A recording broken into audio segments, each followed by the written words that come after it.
ಸ್ನೇಹಿತರೆ ನಮಸ್ಕಾರ. ನಾನಿವತ್ತು ಒಂದು ವಿಶೇಷವಾದ ಶಕ್ತಿ ಸ್ಥಳವನ್ನು ಪರಿಚಯ ಮಾಡಿಸೋದಕ್ಕೆ ಅಂತ ಹೋಗ್ತಾ ಇದ್ದೀನಿ. ಆ ಶಕ್ತಿ ಸ್ಥಳ ಯಾವುದು ಅಂತ ಅಂದರೆ ನೀವು ಕೇಳಿದ್ರೆ ನಿಮಗೂ ಕೂಡ ಮೈ ರೋಮಾಂಚನವಾಗುತ್ತೆ. ಬಂಧುಗಳೇ, ನೀವೆಲ್ಲ ಶಿವನ ಅಭಿಷೇಕ ಮಾಡ್ತೀರಾ ಶಿವರಾತ್ರಿ ದಿನ ಅಥವಾ ಶಿವಪೂಜೆ ಮಾಡ್ತೀರಾ ಪ್ರತಿದಿನ. ಆದರೆ ಸೂರ್ಯ ಚಂದ್ರರು ಏಕಕಾಲದಲ್ಲಿ ಅಭಿಷೇಕ ಮಾಡಿದ್ದಂಥ ಒಂದು ವಿಶೇಷವಾದ ಲಿಂಗವನ್ನು ನಾನು ನಿಮಗೆ ಈ ದಿನ ಪರಿಚಯ ಮಾಡಿಸ್ತಾ ಇದ್ದೀನಿ. ಬಂಧುಗಳೇ, ನೀವು ನೋಡ್ತಾ ಇದ್ದೀರಲ್ಲ, ಇದೇ ಆ ಮಹಾ ಶಕ್ತಿ ಸ್ಥಳ, ಆ ಶಕ್ತಿ ಲಿಂಗು.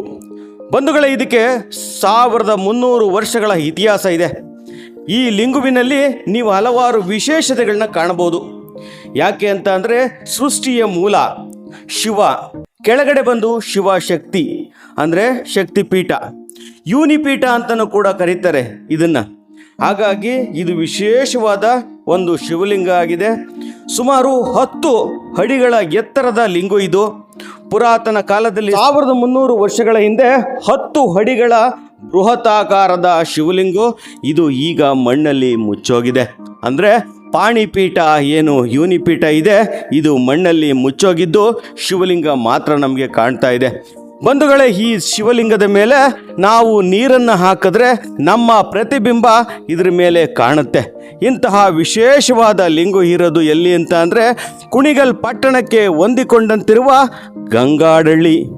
ಈ ಗಂಗಾಡಳ್ಳಿ ಒಂದು ಕಾಲದಲ್ಲಿ ಹಲವಾರು ಮುತ್ತು ರತ್ನ ಬೆಳ್ಳಿ ಬಂಗಾರ ವಜ್ರ ವೈಡೂರ್ಯಗಳಿಂದ ಬದುಕಿ ಬಾಳಿದಂತಹ ಗ್ರಾಮ.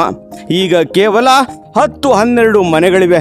ಗಂಗರಾಜ ಇಲ್ಲಿ ವಾಸಿಸ್ತಾ ಇದ್ದ, ಕುಣಿಗಲ್ ಪಟ್ಟಣವನ್ನು ಆಳ್ವಿಕೆ ಮಾಡ್ತಾ ಇದ್ದ ಎಂಬ ಹಲವಾರು ದಾಖಲಾತಿಗಳು ನಮ್ಮ ಕಣ್ಣ ಮುಂದಿವೆ. ಈ ವಿಚಾರವಾಗಿ ನಾನು ಇನ್ನೊಂದು ಮಹತ್ತರವಾದ ವಿಚಾರವನ್ನು ನಾನು ನಿಮ್ಗೆ ತಿಳಿಸೋದಕ್ಕೆ ಹೊರಟಿದ್ದೀನಿ. ಇದರ ದೇವಾಲಯದ ಮುಂಭಾಗದಲ್ಲಿ ಬಸವ ನಂದೀಶ್ವರ ಇದ್ದಾನೆ ನೋಡಿ. ನಂದೀಶ್ವರ ಈತನನ್ನು ಕೂಡ ಬೃಹತಾಕಾರದ ನಂದೀಶ್ವರ ಶಿವನನ್ನು ಕಾವಲಿಗೋಸ್ಕರ ಕಾಯ್ತಾ ಇದ್ದಾನೆ.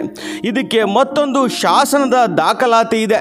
ನಂದೀಶ್ವರ ಮತ್ತು ಶಿವನ ಸ್ವರೂಪವಾದ ಈ ಸ್ಥಳದಲ್ಲಿ ಆ ಸೂರ್ಯ ಚಂದ್ರರು ಬಂದು ಅಭಿಷೇಕ ಮಾಡ್ತಾ ಇದ್ರು ಎಂಬುದಕ್ಕೆ ಹಲವಾರು ದಾಖಲಾತಿಗಳು, ಶಾಸನಗಳು ಇಂದಿಗೂ ಕೂಡ ನಮ್ಮ ಕಣ್ಣ ಮುಂದಿವೆ. ಇಲ್ಲಿ ಸ್ಥಳೀಯರಿದ್ದಾರೆ. ಸ್ಥಳೀಯರು ಇದರ ಬಗ್ಗೆ ಅವರಿಗೆ ಗೊತ್ತಿರುವ ಒಂದಿಷ್ಟು ಮಾಹಿತಿಯನ್ನು ಕಲೆ ಹಾಕುವ ಪ್ರಯತ್ನ ಮಾಡೋಣ. ನಾವು ಚಿಕ್ಕ ಹುಡುಗರಿಂದ ಈ ದೇವಸ್ಥಾನ ಮಂಟಪದಂಗಿತ್ತು.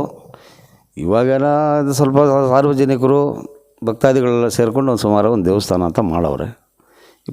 ಶಿವರಾತ್ರಿ ಮತ್ತು ಸಂಕ್ರಾಂತಿ ಭಾಳ ಜೋರಾಗಿ ನಡೀತಾ ಇರ್ತದೆ. ಪೂರ್ವಿಕರು ಹೇಳೋ ಪ್ರಕಾರ ಇದು ಪಶ್ಚಿಮದಲ್ಲಿ ದಿಕ್ಕಲ್ಲಿ ಮುಳುಗುವಂಥ ಚಂದ್ರ ಇದರಲ್ಲಿ ಪ್ರತಿಬಿಂಬಿಸ್ತಾ ಇದ್ದ ಅಂತ ಒಂದು ಮಾತು ಕೇಳಿದ್ದೀವಿ.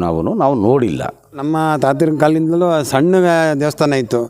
ಅದು ಮಾಮೂಲಿ ಬರೋರು ಪೂಜೆ ಮಾಡ್ಕೊಳ್ಳೋರು ಅಷ್ಟು ಇರಲಿಲ್ಲ. ಆಮೇಲೆ ಸ್ವಾಮಿದೆಲ್ಲ ಕಿತ್ತಿ ಇದು ಮಾಡಿದ್ಮೇಲೆ ಜನ ಸ್ತೋಮ ಜಾಸ್ತಿ ಆಯಿತು. ಸ್ವಾಮಿ ದರ್ಶನ ಮಾಡೋಕ್ಕೆ ಹರಕೆ ಮಾಡ್ಕೊಂಡ್ರವರು, ನಮ್ಗೆ ಈ ಥರ ಒಳ್ಳೇದಾಯಿತು ಅಂತ ಸುಮಾರು ಜನ ಬಂದು ಎಲ್ಲೆಲ್ಲ ಬಂದು ಈ ದಾಖಲಾತಿಗಳೆಲ್ಲ ಹುಡುಕಿ ಇದು ಭಾರಿ ಮಹತ್ವದ ದೇವರು, ಎಲ್ಲೂ ಇಲ್ಲ ಕರ್ನಾಟಕ ಇತಿಹಾಸದಲ್ಲೇ ಇಲ್ಲ ಅಂತ ಎಲ್ಲ ಸುಮಾರು ಜನ ಬಂದು ಸೈನ್ಸ್ ಎಲ್ಲ ನೋಡಿಕೊಂಡು ಒಂದು ಇಲ್ಲಿ ಆಮೇಲೆ ಮಾತಾಡ್ಕೂಡ ಹೋಗಿದ್ದಾರೆ. ಇದು ಐತೆ ಎಲ್ಲೆಲ್ಲ ಇನ್ನು ಮೂಲಾಧಾರಗಳು ನಮಗೆ ಸಿಕ್ಕಿಲ್ಲ ಅಂತ ಡೆಲ್ಲಿಯಿಂದ ಎಲ್ಲ ಕೆಲವರು ಸೈನ್ಸಿಸ್ಟ್ಗಳೆಲ್ಲ ಬಂದು ಹೋಗಿದ್ದಾರೆ.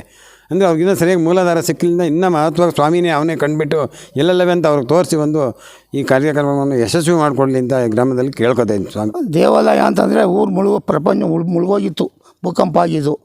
ಈ ಸ್ವಾಮಿನೇ ಇದ್ದವ್ರು ಇಲ್ಲಿ, ಊರೇ ಇರಲಿಲ್ಲ ಇಲ್ಲಿ. ಆವಾಗ ಹಿಂದೆ ನಮ್ಮ ಮರಿಗೌಡರು, ಕೆಂಪೇಸಿದ್ದೇಗೌಡರು ಅವರೆಲ್ಲ ಬಂದು ಸೇರ್ಕೊಂಡ್ಮೇಲೆ ನಾವುಗಳು ಆಮೇಲೆ ಬಂದು ನಾವಿಲ್ಲಿ ಸೇರ್ಕೊಂಡಿದ್ದೀವಿ. ಇಲ್ಲಿ ಗಂಗಾಡಳ್ಳಿ ಅನ್ನೋದು ಗಂಗರ ರಾಜ ಒಬ್ಬರ ರಾಜರು ಮಾಡಿ ಬಿಟ್ಬಿಟ್ಟು ಹೊಂಟೋಗಿರೋದು. ಇದು ಗಂಗಾಪಟ್ಟಣ ಅಂತೇಳಿ, ಗಂಗಾಡಳ್ಳಿ ಅಂತ ಹೇಳಿದಲ್ಲಿ ಒಂದು ಗ್ರಾಮ. ಇದು ಗ್ರಾಮದಿಂದ ನಾವೆಲ್ಲ ಬಂದು ಸ್ವಾಮಿ ಹೆಸರ ಮೇಲೆ ಸೇರ್ಕೊಂಡು ಜೀವನ ಮಾಡ್ತಾಯಿದ್ದೀವಿ. ಇಲ್ಲಿ ಏನೋ ವಿಶೇಷವಾದ ವಿಗ್ರಹಗಳು ಮತ್ತು ಇಟ್ಟಿಗೆಗಳು, ಮಡಕೆ ಚೂರು ಎಲ್ಲ ಸಿಗ್ತವ್ರೆ.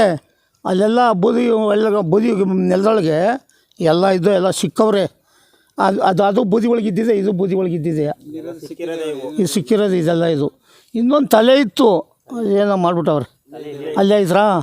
ಆಮೇಲೆ ಇನ್ನೊಂದು ಸೂರ್ಯನ ಬುಧ ಅದೇ, ಸೂರ್ಯನದು ತಲೆ ಇಲ್ಲ, ಬುಧ ಅದೇ ಇಲ್ಲ ಐತೆ, ತಂದು ಮಡಗಬೇಕು. ಇಲ್ಲ ಕಣಪ್ಪ, ಅಲ್ಲೊಂದು ಐತೆ, ತಂದು ಮಡಗ್ಬೇಕು ಇಲ್ಲಿಗೆ. ಇಲ್ಲೇ ತಂದು ಮಡಗ್ಬೇಕ್ರಿ ಇಲ್ಲಿಗೆ ಬುಧನಾಥನ. ಆಮೇಲೆ ಅಲ್ಲಿ ಆಂಜನೇಯಂದು ವಿಗ್ರಹ ಒಂದು, ಅದನ್ನು ತಂದು ಇಲ್ಲಿ ಮಡಗ್ಬೇಕು. ಕಂಬಗಳು ಇಲ್ಲೆಲ್ಲ ಮಸ್ತಾಗಿದ್ರು ಏನಾಗೋದ್ರು ಅವ ಈ ಜಾಗದಲ್ಲಿ ಉತ್ಖನನ ಆದರೆ ಇನ್ನೂ ಬೇಕಾದಷ್ಟು ಸಿಗ್ತವೆ. ಸಿಗ್ತಾವ್ರಿ ಇಲ್ಲಿ ಯಾರು ಮಾಡೋಕೆ ಹೋಗ್ತಾ ಇಲ್ರ ಅಷ್ಟೇ, ಇನ್ನೇನಿಲ್ರ. ಆಮೇಲೆ ಅಲ್ಲಿ ಮಾರಮ್ಮನ ಕಲ್ಲು ಅದು ಒಂದಲ್ಲಿ ಹಳೆ ಕಲ್ಲು ಅದು ಹಂಗೆ ಇದೆ. ಈ ಊರಿನ ಗ್ರಾಮದ ಮೂಲ ಹೆಸರು ಗಂಗಾಪಟ್ಟಣ ಅಂತ. ಮೊದಲು ಆ್ಯಕ್ಚುಲಿ ಇಲ್ಲಿ ಒಂದು ಸಿಟಿ ಇತ್ತಂತೆ. ಹಿಂದೆ ಯಾವುದಿಂದ 100 ವರ್ಷದ ಹಿಂದೆ ಭೂಕಂಪ ಆಗಿರೋದು. ಈಗಲೂ ಅದ್ರ ಪಳೆಯುಳಿಕೆ ಎಲ್ಲ ಸಿಗ್ತಾವೆ. ಭೂಮಿ ಅಗದಾಗ ಈ ಮಣ್ಣಲ್ಲಿ 80% ಪೊಟ್ಯಾಷ್ ಐತೆ. ಯಾಕೆಂದರೆ ಮೂಳೆ ಇವೆಲ್ಲ ಸತ್ತು ಮಣ್ಣಿಗೆ ಒಂದು ಪೊಟ್ಯಾಷ್ ಅಂಶ ಜಾಸ್ತಿ ಐತೆ. ಈ ಉತ್ಖನನ ಮಾಡಿದಾಗ ಸೂರ್ಯನ ವಿಗ್ರಹ, ಬುಧನ ತಲೆ, ಇದು ಮಹಾವೀರನ ತಲೆ ಇವೆಲ್ಲ ಸಿಕ್ಕೈತೆ. ಇನ್ನೂ ಸುಮಾರು ಸಿಗ್ತದೆ. ಇಲ್ಲಿಂದ ಇಟ್ಕೆಗಳು, ಬಾಕ್ಸ್ ಟೈಪ್ ಇಟ್ಕೆಗಳು ಎಲ್ಲ ಸಿಕ್ಕಿತ್ತು. ಈಗೆಲ್ಲ ಅವ್ರವ್ರ ಜಾಗದಲ್ಲಿ ಅವರೆಲ್ಲ ಇದು ಮಾಡ್ಕೊಂಡಿದ್ರಿಂದ ಈಗ ಏನೂ ಸಿಗ್ತಾಯಿಲ್ಲ. ದೇವಸ್ಥಾನದ 3 ಕುಂಟೆ ಜಾಗ ಐತೆ. ಇದನ್ನ ಹಿಂಗೆ ಅಭಿವೃದ್ಧಿ ಪಡಿಸ್ಬೇಕು ಅಂದ್ಬಿಟ್ಟು ಹಿಂಗೆ ನಡೀತಾ ಇದೆ. ದೇವಸ್ಥಾನದ ಇತಿಹಾಸ ಹೆಂಗೆ ಗೊತ್ತು ನಿಮಗೆ? ದೇವಸ್ಥಾನದ ಇತಿಹಾಸ ಅಂದರೆ ಮೊದಲು ಇದು ಪೂರ ಮುಚ್ಕೊಂಬಿಟ್ಟಿತ್ತು. ಗಿಡ ಮುಳ್ಳಲ್ಲಿ ಕೂಡೆಲ್ಲ ಮುಚ್ಕೊಂಡಿತ್ತು. ನಮಗೆ ಅದು ಆಮೇಲೆ ನಮ್ಮ ತಂದೆದಿರು ಬಂದು ಇಲ್ಲಿ ನಮ್ಮ ಮೂಲನೂ ಕುಣಿಗಲ್ಲೇ. ಅಲ್ಲಿಂದ ಬಂದು ಇಲ್ಲಿ ಊರಲ್ಲಿ ಜಮೀನು ಇತ್ತಲ್ಲ, ಜಮೀನು ಹತ್ರ ಮನೆ ಕಟ್ಕೊಂಡು ಇಲ್ಲಿಗೆ ಬಂದಾಗ ಇವೆಲ್ಲ ನೋಡ್ಬಿಟ್ಟು ಇದೆಲ್ಲ ಕ್ಲೀನ್ ಮಾಡಿರೋದು. ಅಲ್ಲಿಂದ ಹಿಂದದ್ದೇನು ಗೊತ್ತಿಲ್ಲ.